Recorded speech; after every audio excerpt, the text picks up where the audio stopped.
So, much of what is said by national leaders and representatives at the annual UN get-together, the General Assembly, tends to get lost or gets no mainstream media coverage. The voices of the big boys do, however, tend to get amplified, like Trump's boastful nonsense.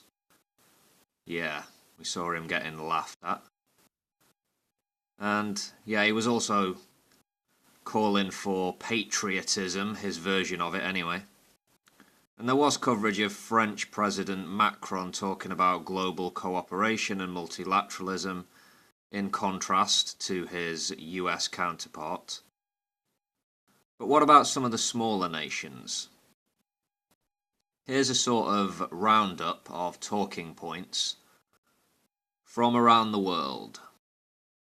The newly elected 93-year-old Prime Minister of Malaysia had a couple of pointed things to say, quoting him. "There is something wrong with our way of thinking, with our value system. We still believe that conflict between nations can be resolved with war." And he also said, in regard to the 5 permanent members of the Security Council, 5 countries, on the basis of their 70-year-old victories, cannot claim to have a right to hold the world to ransom forever. Unquote.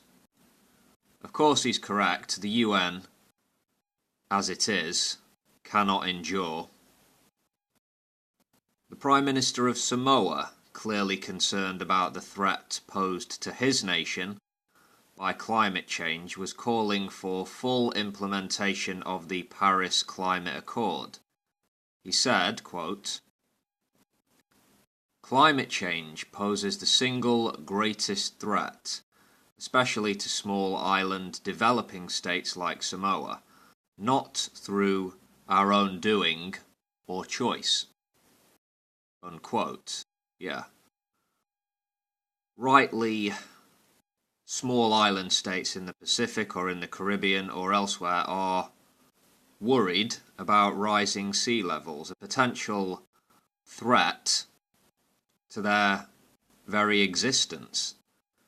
And it's these little island nations which will suffer disproportionately because of the behaviours of the bigger fish in the pond, let's say.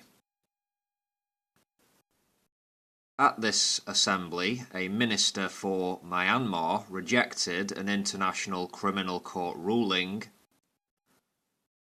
stating that the ICC had, quote, "no jurisdiction over Myanmar whatsoever." And this minister also looked to undermine the independent international fact-finding mission on Myanmar, which is a report by the UN Human Rights Council. This report was published about a month ago, and it says that gross human rights abuses occurred in Kachin, Rakhine, and Shan states against the Rohingya ethnic group. Mass killings, village burnings, and large-scale gang rapes by soldiers have been documented. As you may know, Myanmar's leader Aung San Suu Kyi has come in for some fierce criticism from abroad in relation to her handling or mishandling of this humanitarian crisis. The Prime Minister of Israel took to the podium on Thursday to accuse the Iranians of having a secret atomic warehouse in their capital city, Tehran. This warehouse apparently is used for, quote, "storing massive amounts of equipment and material for Iran's secret nuclear weapons program." Obviously, Netanyahu is opposed to the Iran nuclear deal, the deal the US has pulled out of. The Israeli leader is clearly not happy that European leaders have gone down the path of de-escalation with Iran, the path of dialogue, hopefully peace in the long run. But clearly the current US administration and many Arab states who despise the Iranians have got Israel's back, on this issue at least. The Palestinian president, Mahmoud Abbas, and Israel's Prime Minister Netanyahu took it in turns to talk about the racism coming from the other side.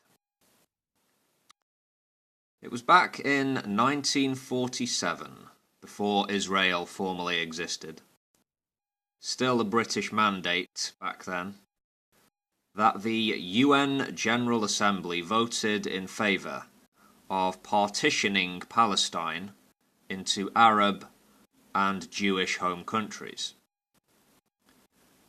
Here we are, over 7 decades later, both sides still going at each other. Is the two-state solution any closer to being realised? Finishing with the President of Cuba.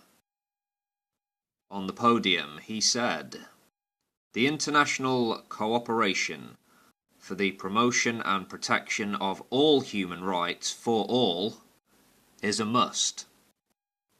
However, its discriminatory and selective manipulation with claims of domination violates the right to peace, self-determination, and development of the peoples." Unquote. Fine words spoken by a leader of a country with a truly crappy human rights record, which is not uncommon at the UN. Yeah, national leaders taken to the stage, or their mouthpieces taken to the stage, looking to score points against enemies, real or imagined. Yeah, what did this 73rd get-together achieve, I ask? Answers below. Please enlighten me.